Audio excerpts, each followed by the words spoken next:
We ain't got no time to waste no love because the press center is closing here inside. Where are we? Basel, Switzerland. JJ has won the Eurovision Song Contest with his song Wasted Love. Shall we talk about it? Let's do this.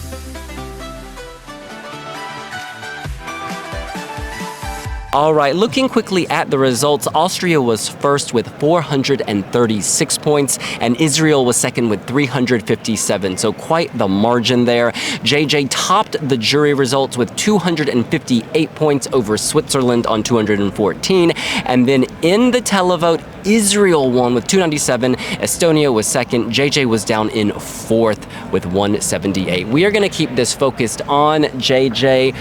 Devin, what do you think of his win? Oh, do you know, it was a real celebration. The Eurovision 2025 has to be the most unpredictable sort of, victory lap. I just didn't... He was in the running, but he was in the running. He wasn't a clear winner. And it made for a really exciting night, great TV, and it got us all talking. There was a point we were talking about JJ, and only talking about JJ, and there was a point we weren't talking about JJ, and then you had Finland, who we were talking about, didn't crack the top 10. Sweden, who was predicted to win, didn't quite. Yeah, but you know what? Centering on JJ, deserved. So I said a couple of days ago that it was probably time for a ballad to win. How fun will it be to celebrate the 70th Eurovision somewhere in Austria? Really excited about that because I've yet to visit Austria. Loved the black and white staging. Going into Eurovision, Austria was my 26th. It ended at my 9th. So I'm just happy that one of my top 10 took home the trophy. Interestingly, the black and white point, I think a lot of us were like, ooh, will the public get it? Will the jury get it? Is this going to be its downfall? No, this ended up helping push it to the top. This was cinematic. This felt like a movie. It was a story told in 3 minutes, and he did a lot of acting. When he picked up the lantern, put it on the wooden post because his ship was about to be buffeted by this storm, there was something to follow the entire 3 minutes, and the black and white really worked. It created moodiness. It created texture. The final 20 seconds, that storm was intense. I was thinking of that movie Twister, but this was Twister at Sea, aka a hurricane, loco loco. It was just so intense, and at the end he got safely to the shore and he smiled. Everything became color. It was lovely how it wasn't color until he said thank you Europe, right? Because it was like, oh, he is a person, he is one of us, he is of flesh and bone. It was just fantastic. This is deserved. I'm excited to get back to Austria. Simon. This is art. This is quality.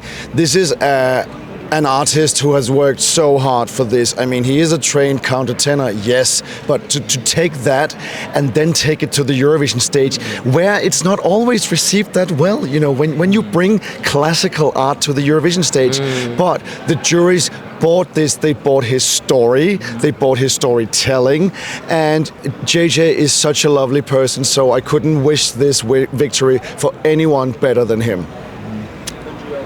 Literally the most difficult song to sing won the Eurovision Song Contest, and I'm so happy about that because quality over, quantity, I was going to say. I'm so tired. No, but JJ, when we were actually, some of us were at the Arena Plus, and he was the most cheered act, and it already gave at that moment when he finished the song like winner vibes, because like 36,000 people cheering for you, it's, oh my gosh, crazy. And actually, a fact, Vienna last time they hosted, it was 60th Eurovision, and now it will be 70th Eurovision. Isn't that amazing? Yeah. Like in Vienna, it's like here again, like a German-speaking country, which is great because I will be understanding that language. I'm so happy about that. And down to Tom. It's no denying JJ is an artist. JJ is an artist. Austria went for it this year. Not only do they go opera. They went black and white staging. We all thought, is this the right idea? Is this the right thing to do? Clearly it was. It was cinematic. As you said, William, it was like a movie in 3 minutes. There was a beginning, there was a middle, and there was a perfect arc. And it was a very satisfying ending. And even on stage, not even watching on TV, in the arena, it felt like a theatre production. So theatre production on stage, on TV, it looked like a movie. Congratulations, Austria went for it. They tried something different, and they succeeded. Congratulations. I have one more comment. I'm so sorry. I know we're all so tired. In America, May is AAPI month, and I think it is super cool that we have our first Filipino artist who has won the Eurovision Song Contest. Go AAPI. Shout out to the Philippines, Mabuhay Philippines, Asian American Pacific Islander. Bakla, that would be me.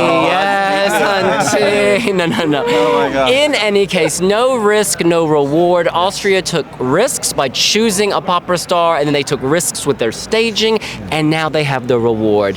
A 35 million euro bill for hosting the Eurovision Song Contest 2026. All right, you guys. Do we have anything? Should we wrap this up? Because we need to go to bed. We need to go to bed. We will have a more thoughtful, longer video coming soon, but we just wanted to share our initial thoughts from here inside St. Jacob's Hala. Thank you for being with us, and we'll see you again soon. Bye.